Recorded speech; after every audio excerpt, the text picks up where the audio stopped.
வணக்கம். இந்த வீடியோல தாராதேவியுடைய உக்ர தாராதேவியுடைய வரலாற பத்தி பார்க்கலாம் வாங்க. தாராதேவி நமக்கு காளி தேவியை பத்தி தெரிஞ்ச அளவுக்கு தாராதேவியை பத்தி தெரியாது. ஆனா வடநாட்டு பக்கமெல்லாம் தாராதேவியுடைய வழிபாடு ரொம்பவே சிறப்பா இருக்கு. அதுக்காக இது வடநாட்டு தெய்வம் தான், தென்னிந்தியா பக்கம் இந்த சாமிய கும்பிட்டதே இல்லையா அப்படின்னு சொல்லி கேட்டா, மிகப்பெரிய முனிவர்கள், அகத்தியர் முதலான முனிவர்கள், நிறைய சித்த புருஷர்கள் கூட இந்த தேவிய தாராதேவிய வழிபாடு பண்ணியிருக்காங்க. இன்னைக்கு தென்னாட்டுல இந்த தேவியுடைய வழிபாடு கொஞ்சம் குறைஞ்சு போயிட்டாலும் இந்த தேவிக்கான முக்கியத்துவம் என்ன, பார்க்கிறதுக்கு காளி மாதிரியே இருக்கக்கூடிய இந்த தேவியுடைய அவதார நோக்கம் என்ன, இவளை கும்பிட்டா நமக்கு என்னெல்லாம் கிடைக்கும், யாரெல்லாம் இன்னும் இந்த தேவிய விடாம கெட்டியா பிடிச்சி கும்பிட்டுக்கிட்டு இருக்காங்க அப்படின்னு நிறைய விஷயங்களை இந்த வீடியோல பார்க்க போறோம். முதல் விஷயம், இந்த தேவி யாரு அப்படின்னு சொல்லி கேட்டா, தசமகா வித்யா அப்படின்னு சொல்லி ஆதிபராசக்தி எடுத்த ஒரு 10 அம்சங்கள்ல இந்த தேவி 2வது அம்சமாக, முதல் அம்சமாக காளி தேவி இருக்காங்க, ஆதிபராசக்தியுடைய ஒரு வடிவமாக காளி பிறக்கிறாங்க. அதே மாதிரியே 2வது அம்சமாக 10 வித்தைகளாக, 10 அம்சங்களாக, 10 வரங்களை கொடுக்கக்கூடிய தேவிகளாக இருக்கக்கூடிய ஆதிபராசக்தியுடைய 2வது அம்சமாக தசமகா வித்யாக்கள்ல 2வது தேவியாக இந்த தாராதேவி இருக்காங்க. இந்த தேவியுடைய உருவத்தை பார்க்கும்போதே காளியாத்தா மாதிரியே இந்த தேவி இருக்கிறதுனால ஒரு ஆங்காரமான தேவி அப்படின்னு தான் நம்ம புரிஞ்சுக்கிடுவோம். ஆனா ஆங்காரமான உக்கிரமான தேவியாக மட்டும் இல்லாம இதே தேவியே ஞானத்தை கொடுக்கக்கூடிய தேவியாக, செல்வத்தை கொடுக்கக்கூடிய தேவியாக, அது மட்டும் இல்லாம இந்த உலக பந்தத்திலிருந்து விடுதலை கொடுத்து மோட்சம் கொடுக்கக்கூடிய தேவியாகவும் இந்த தாராதேவி இருக்கிறார். நம்ம சொல்றதுக்கு வேணா இந்த தேவி ஞானத்தை கொடுப்பா, செல்வத்தை கொடுப்பா, மோட்சத்தை கொடுப்பா அப்படின்னு சொன்னாலும் இவளை பார்க்கும்போது இவளுடைய உருவமானது ஒரு அரக்கனை அழிக்கக்கூடிய உருவமாக, ஒரு உக்கிர, ஒரு ஆங்கார தேவியுடைய உருவமாகவே இருக்குதே அப்படின்னு நமக்கு சந்தேகங்கள் வரலாம். இந்த தேவியை பத்தி, இந்த தேவியுடைய வெவ்வேறு அம்சங்களை பத்தி விரிவா பார்க்க போறோம். தாந்திரீக வழிபாட்டு முறையில சாக்த வழிபாடுன்னு சொல்லி சக்தி தேவியை, ஆதிபராசக்தின்னு சொல்லப்படக்கூடிய லலிதா திரிபுர சுந்தரி தான் இந்த உலகங்களையும் படைச்சாங்க. இங்க இருக்கக்கூடிய ஒவ்வொரு உயிர்களையும் உருவாக்குனாங்க. அவங்களுக்கு கீழே தான் அவங்க பிரம்மன், விஷ்ணு, சிவபெருமான் இவங்களை எல்லாம் உருவாக்கி இந்த உலகத்தை ஆட்சி பண்ணி வர்றாங்க அப்படின்னு நம்பக்கூடிய சிவபெருமானையோ மகாவிஷ்ணுவையோ முழு முதற் பிரம்மம் அப்படின்னு ஏத்துக்காம சக்தி தான், ஆதிபராசக்தி தான் முழு முதற் பிரம்மம், அவள்தான் அத்தனையையும் படைத்தவள் அப்படின்னு நம்பக்கூடிய சாக்த மதத்தை சேர்ந்த தாந்திரீக வழிபாட்டு முறைய கெட்டியா புடிச்சுக்கிட்டு இருக்கக்கூடியவங்க இன்னமுமே இந்த தாராதேவியுடைய வழிபாட்டுல இருக்காங்க. எந்த தாராதேவியுடைய வரலாறுக்குள்ள போறதுக்கு முன்னால, காளியம்மாவும் சரி தாராதேவியும் சரி பார்க்கிறதுக்கு ஒரே மாதிரி இருக்காங்களே, இவங்க 2 பேருக்கும் என்ன வித்தியாசம் அப்படின்னு முதல்ல நம்ம புரிஞ்சுக்கிட்டு, நம்ம ஒரு படத்தை பார்த்த உடனேயுமே, ஒரு சிலையை பார்த்த உடனேயுமே இது காளியாத்தாவா இல்ல தாராதேவியா அப்படின்னு எப்படி கண்டுபிடிக்க முடியும் அப்படின்னு முதல்ல பார்க்க போறோம். முதல் விஷயமே, இந்த தாராதேவியானவள் நீல நிறத்துல இருப்பா.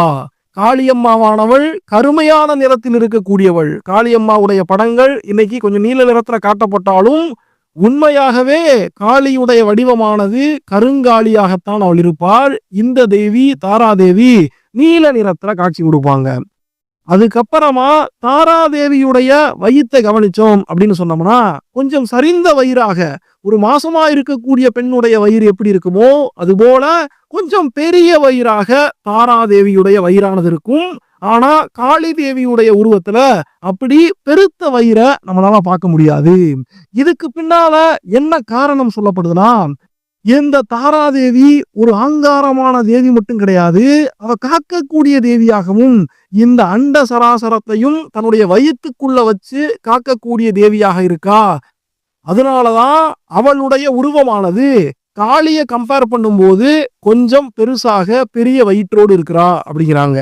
அப்புறம் இன்னொரு முக்கியமான விஷயத்தையும் நம்ம பார்க்க முடியும்.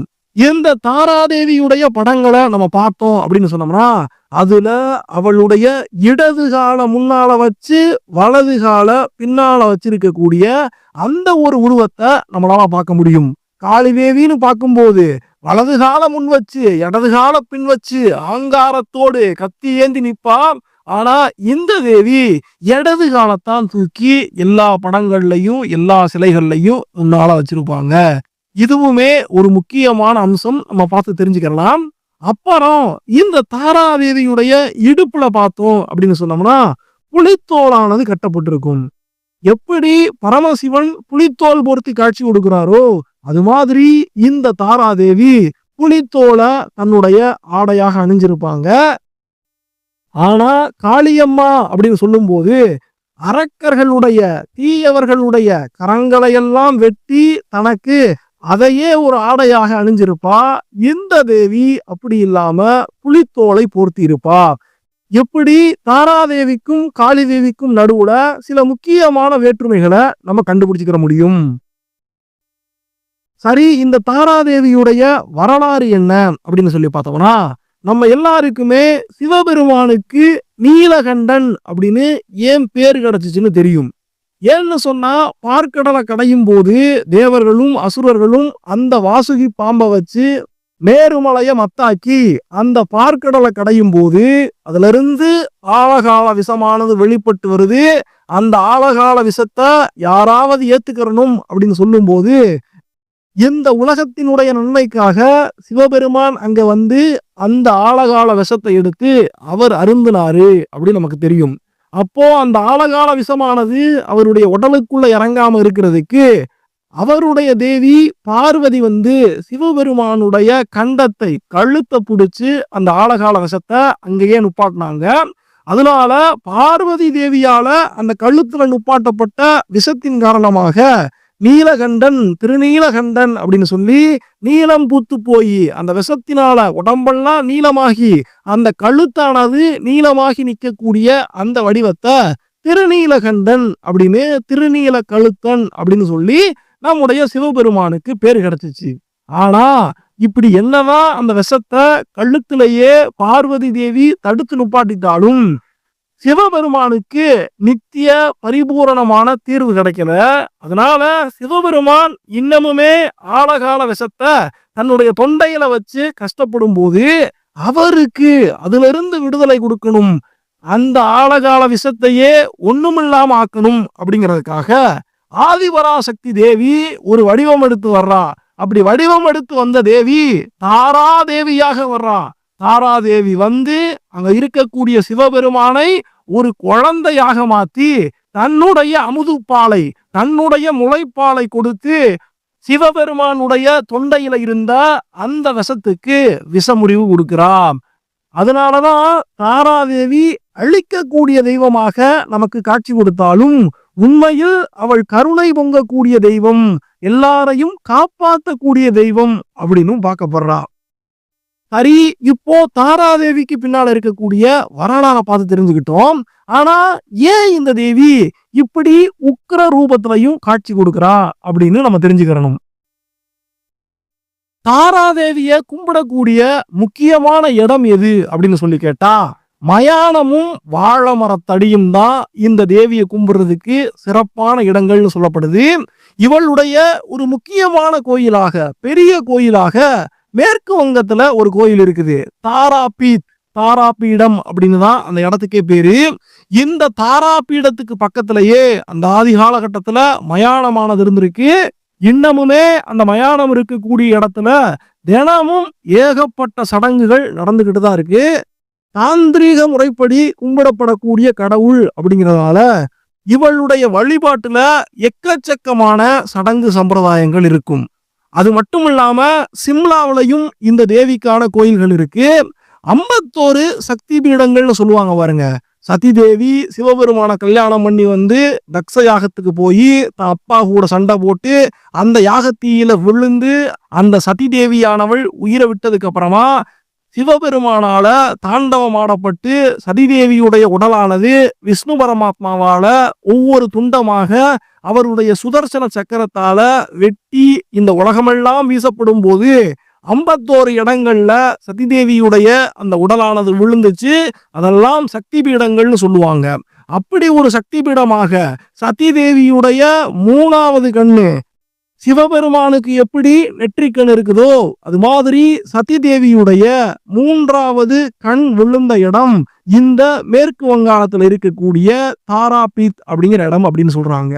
இன்னும் சில இடங்கள்ல சதிதேவியினுடைய நெற்றி பகுதி விழுந்த இடம் தான் இந்த மேற்கு வங்கத்துல இருக்கக்கூடிய தாராபீத் அப்படின்னு சொல்றாங்க.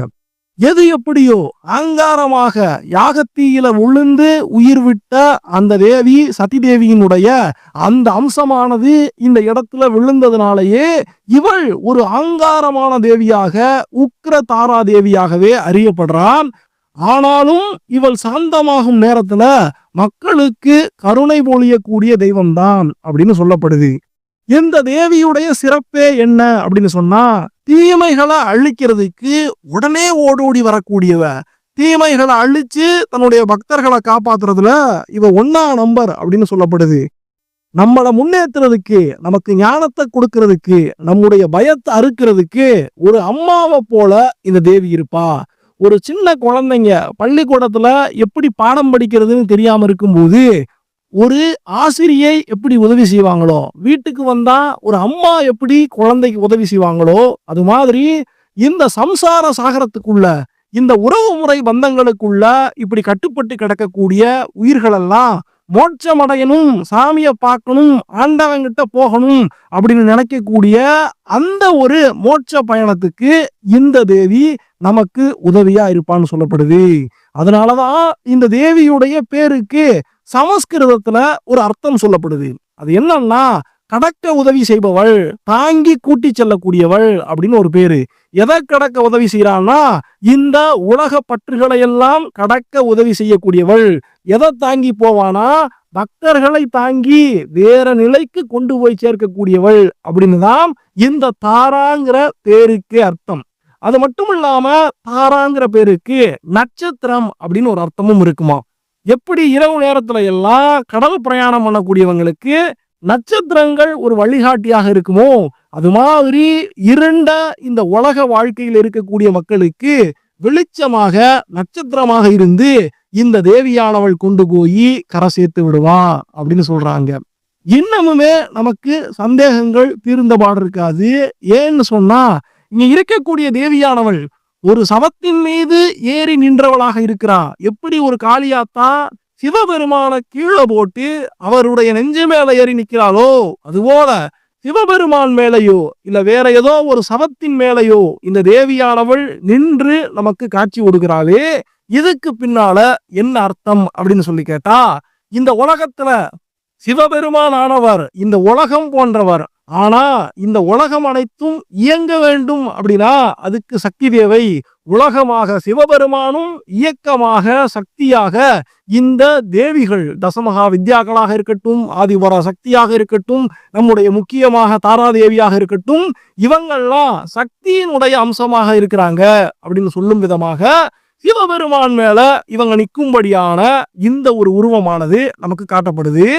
சவத்தின் மேல ஏன் நிக்கிறா அப்படின்னு சொல்லி கேட்கும்போது, இது தாந்திரீக முறைப்படி வணங்கக்கூடிய கடவுள்கள் அப்படிங்கிறதுனால, எப்படி ஒரு அகோரி வழிபாட்டுல எல்லாம் இந்த சவத்தின் மீது ஏறி அவங்க பூஜை சடங்குகளை பண்றாங்களோ, அதே மாதிரியான சடங்குகள் இந்த தாராதேவியுடைய வழிபாட்டிலையும் இருக்கத்தான் செய்யுது. அதனால தாராதேவியை கும்பிடக்கூடியவங்க அத்தனை பேரும் இந்த தாந்திரீக முறைப்படி, அகோரி முறைப்படி தான் கும்பிடணுமா அப்படின்னு சொல்லி கேட்டா இல்ல. ஆனா தாராதேவியை கும்பிடக்கூடிய அகோரி வழிபாட்டு முறையில அகோரிகளாக மாறி கும்பிடக்கூடியவங்களும் இருக்கிறாங்க. நம்மளை போல சாதாரண மக்கள் எல்லாம் அவளை, அந்த தேவிய நம்ம வீட்டுல கூட வச்சு கும்பிட முடியும், கோயில்களுக்கு போய் கும்பிட முடியும். நம்ம அந்த தேவியை நோக்கி அந்த கடுமையான சடங்கு சம்பிரதாயங்களை அப்படியே கடைபிடிக்கணும் அப்படின்னு எந்த அவசியமும் இல்லை. இந்த தேவியுடைய கரங்களை பார்க்கும்போது அதுல கத்திரிக்கோள், சில படங்கள்ல கத்திரிக்கோள் வச்சிருக்கிறதையும் நம்மளால பார்க்க முடியும். இந்த உலக பந்தங்கள்ல இருந்தெல்லாம் விடுதலை கொடுக்கக்கூடிய தேவியாக, இந்த உலக பந்தங்களை எல்லாம் கத்திரிச்சு விடக்கூடியவளாக இருக்கிறதுனால அவள் கத்திரிக்கோள் தாங்கி இருக்கிறா அப்படின்னு சொல்லப்படுது. மண்டை ஓடுகளை தாங்கி காட்சி கொடுப்பா. இந்த மண்டை ஓடானது அகங்காரத்தை மனிதர்களுடைய உருவத்திலிருந்து அழிக்கக்கூடிய தேவியாக இவ இருக்கிறா அப்படின்னு சொல்லப்படுது. இந்த தேவி உருவான இடம், இவள் பிறந்த இடம் அப்படின்னு சொல்லப்படக்கூடியது மேருமலையுடைய மேற்கு பகுதியில சோல்னா ஆற்றங்கரையில இவ பிறந்தா அப்படின்னு சில குறிப்புகள் இருக்கு. சுதந்திர தந்திரா அப்படிங்கிற நூல்ல கடற்கரை ஓரத்துல இந்த தேவி பிறந்தான்னு சொல்லப்படுது. இன்னும் சில புராணங்கள்ல ஹயக்ரீவ அசுரனை அழிக்கிறதுக்காக மகா காளியாக, அங்கார காளியாக தாராதேவியானவள் பிறந்து வந்தா, நீலவர்ணத்துல பிறந்து வந்தா அப்படின்னு சொல்லப்படுது. இந்த தேவியுடைய வெவ்வேறு வடிவங்களை, இவ உக்கிரமான தாராவாக இருப்பா, அமைதியான தாராவாக இருப்பா, ஞானத்தை கொடுப்பவளாக இருப்பா அப்படின்னு சொல்லும் போது முக்கியமா 3 விதமாக இந்த தாராக்களை பத்தி பேசுறாங்க. பார்வதி தேவியே அங்காரங்கொண்டு அரக்கைங்களை அழிக்கவும் போவாங்க, சிவபெருமானோடு கைலாசத்தில் அமர்ந்து நமக்கு வரம் கொடுக்கவும் செய்வாங்க. அது மாதிரி ஒரு ஜடையோடு இருக்கக்கூடிய தேவியாக இந்த தாராதேவி சொல்லப்படுறா. விரிஞ்ச சடையாக நமக்கு காட்சி கொடுத்தாலும் ஒரு கொண்டையோடு இந்த தேவி நிறைய படங்கள்ல சித்தரிக்கப்படுவா. அதனாலதான் ஏக்ஜடா தாரா அப்படின்னு சொல்லுவாங்க. ஒரு ஜடையோடு இருக்கக்கூடிய தாரா. நீல சரஸ்வதி அப்படிங்கிற பேரும் இந்த தாராவுக்கு இருக்கு. இந்த தேவியானவள் ஞானத்தை கொடுக்கக்கூடிய தேவியாக, ஒரு சரஸ்வதி தேவி எப்படி கலையையும் ஞானத்தையும் கொடுப்பாளோ அப்படிப்பட்ட தேவியாக இருக்கா. உக்ரதாராங்கிற தேவியானவள் அசுரர்களை, தீமைகளை எல்லாம் அழிக்கக்கூடிய தேவியாக, பக்தர்களுக்கெல்லாம் ஓடி வந்து உதவி செய்யக்கூடிய தேவியாக நமக்கு காட்சி கொடுக்குறாங்க. இந்த தேவிய கும்பிட்டோம் அப்படின்னு சொன்னா குரு பகவானால, நம்முடைய ஜாதகத்துல குரு பகவானால ஏதாவது தோஷங்கள் இருந்துச்சு அப்படின்னு சொன்னா அதெல்லாம் நீங்கும்னு நம்பப்படுது. ஏவல் சக்திகள், பில்லி சூனியம் இதையெல்லாம் ஒடுக்கக்கூடிய தேவியாக இந்த தேவியானவள் இருக்கிறார். இந்த தேவிக்கு பின்னால இன்னொரு மிகப்பெரிய சித்தாந்தம் இருக்கு. அது என்னன்னு சொல்லி கேட்டா, நம்முடைய இந்து தர்மம் மட்டும் இல்லாம பௌத்த மதத்திலையும், திபெத்திய பௌத்தத்தில எல்லாம் இந்த தேவியுடைய வழிபாடு ரொம்பவே சிறப்பா இருக்கும். புத்த மதத்தை பொறுத்த வரைக்கும் நம்ம எப்படி இந்து மதத்துல பார்வதி தேவிய ஒரு முக்கியமான பெண் தெய்வமா வச்சிருக்கோமோ, அது மாதிரி இந்த புத்த மதத்துக்கே ஒரு தாயை போன்றவளாக இந்த தாராதேவி பார்க்கப்படுறா. அதுலயும் அவங்க பச்சை தாரா, வெள்ளை தாரா, மஞ்சள் தாரா, கருப்பு தாரா, சிவப்பு தாரா அப்படின்னு வெவ்வேறு நிறங்கள்ல இந்த தாராதேவியை கும்பிடுறாங்க. பச்சை தாரா அப்படின்னு சொல்லப்படக்கூடிய அந்த தாராதேவியானவள் பொறுமையான தேவியாக, கருணை பொங்கக்கூடிய தேவியாக இருக்கிறா. வெள்ளைத்தாரான்னு சொல்லக்கூடியவள் ஞானத்தை கொடுக்கக்கூடிய தேவியாக இருக்கக்கூடியவள். சிவப்பு தாரான்னு சொல்லக்கூடியவள் உக்கிரதாராவாக எதிரிகளை எல்லாம் ஒடுக்கக்கூடிய, அழிக்கக்கூடிய தேவியாக இருக்கா அப்படின்னு புத்த மதத்திலையும் தாராதேவியை பத்தின குறிப்புகள் நிறையவே இருக்கு. அதுலயும் புத்த மதத்துல மொத்தம் 21 தாராக்கள் இருக்குதுன்னு சில பேர் சொல்லுவாங்க. இன்னுமே அது நீண்டு போய் 108 தாராக்கள் வரைக்கும் புத்த மதத்துல இருக்குது அப்படின்னு சொல்லப்படுது. சரி, புத்த மதத்தை பொறுத்த வரைக்கும் இந்த தேவி எப்படி பிறக்கிறா அப்படின்னு சொல்லி கேட்டா, அவலோகிதர் அப்படின்னு சொல்லி புத்த மதத்துல ஒரு கருணை பொங்கக்கூடிய ஒரு தெய்வம் இருக்கிறாரு. அந்த அவலோகிதர் அப்படிங்கிற தெய்வமானவர் இந்த உலக மக்கள் படக்கூடிய துன்பங்களை எல்லாம் பார்த்து கண்ணீர் வடிக்கும் போது அவருடைய கண்ணீர் துளிகள்ல இருந்து 2 தாமரை மலர்கள் உருவாச்சுன்னும், அந்த தாமரை மலர்கள்ல ஒரு மலராக பச்சை தாராவும் இன்னொரு மலராக வெள்ளை தாராவும் உருவானாங்க அப்படின்னு சொல்லப்படும். அதுபோக திபெத்திய கதைகள்ல இந்த தேவி உருவானதுக்கு பின்னால இன்னொரு காரணமும் சொல்லப்படுது. அது என்னன்னா, ஏஷேதாவா அப்படின்னு ஒரு இளவரசியானவள் இந்த உலகத்துல இருக்கக்கூடிய அத்தனை உயிர்களுமே மோட்சம் பெறணும், இந்த உலகத்துல இருக்கக்கூடிய அத்தனை உயிர்களுமே ஞானம் பெறணும் அப்படின்னு ஒரு கடுமையான தவத்துக்குள்ள போறாங்க.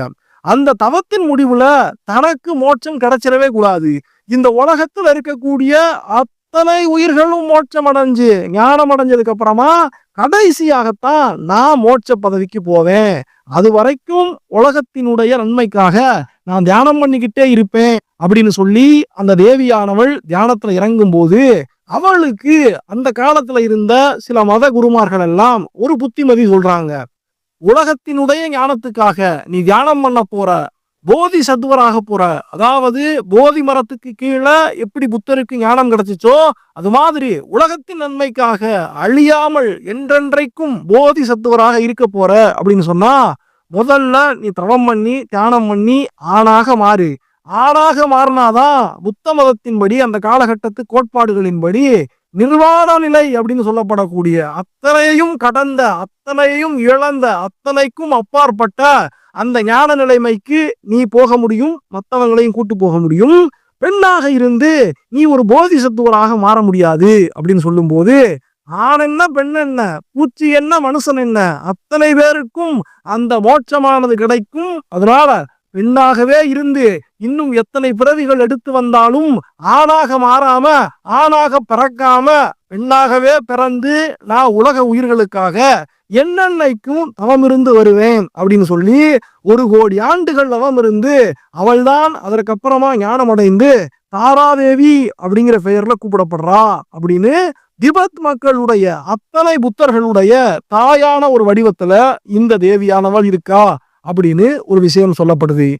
அது மட்டுமல்லாம புத்தரே அவருடைய இறுதி தியான நிலைமைக்கு, அவருடைய இறுதி ஞானம் அடையக்கூடிய அந்த நிலைமையில இருக்கும்போது அன்னைக்கு விடிய காலையில மாறாக்கள் மாங்க, அதாவது புத்த மதத்தை பொறுத்த வரைக்கும் இந்த பேய் பிசாசுகள், அதுக்கப்புறம் மாயைகள், இதை எல்லாத்தையும் மாறாக்கள் மாங்க. இப்படியாக 8 மாறாக்கள் புத்தருடைய இறுதி ஞானம் அடையக்கூடிய நேரத்துல இறுதி தியானத்தின் போது விடிய காலையில அவருக்கு தொந்தரவு கொடுக்குதுங்க.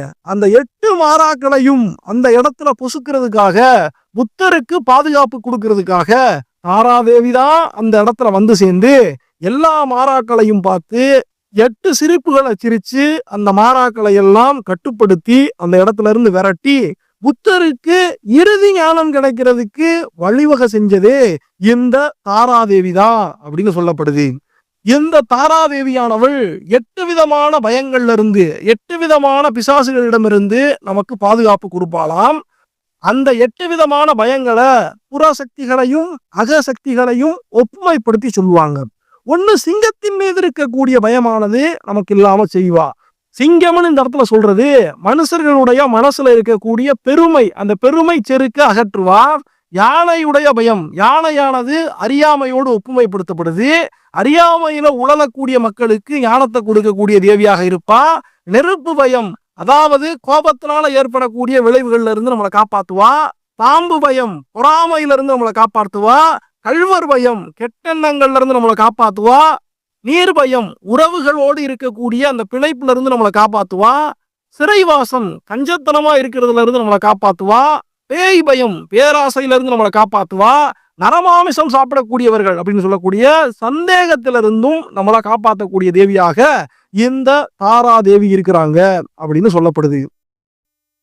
திபெத்திலையும் மங்கோலியாவிலையும் இருந்து புத்த சமயத்தை கடைபிடிக்கக்கூடியவங்களுக்கு முக்கியமான தேவியாக இந்த தாராதேவி பார்க்கப்படுறா.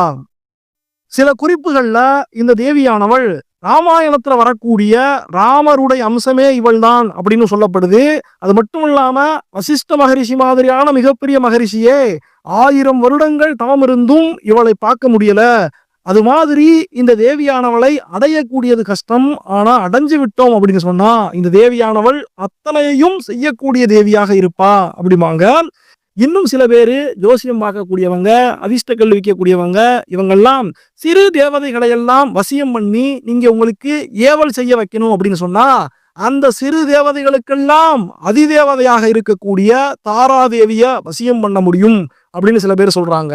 இந்த வித்தையை தாராதேவியை வேண்டி விரும்பி உச்சாரணம் பண்ணி ஆவாகனம் பண்ணி அவர்கிட்ட இருந்து பெற முடியுமே தவிர வசியம் பண்ண முடியுமா, தேவியை நம்மால் வசியம் பண்ணி ஏவல் செய்ய வைக்க முடியுமா அப்படின்னு மக்களான நம்ம தான் சிந்திச்சு பார்க்கணும்.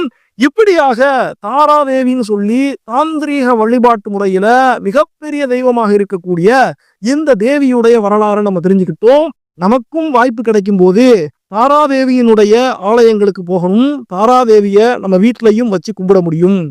எந்த வீடியோ உங்களுக்கு பிடிச்சிருந்துச்சுன்னா ஒரு லைக் கொடுங்க. இந்த வீடியோ எப்படி இருந்துச்சுன்னு கமெண்ட்ஸ்ல சொல்லுங்க. நன்றி, வணக்கம்.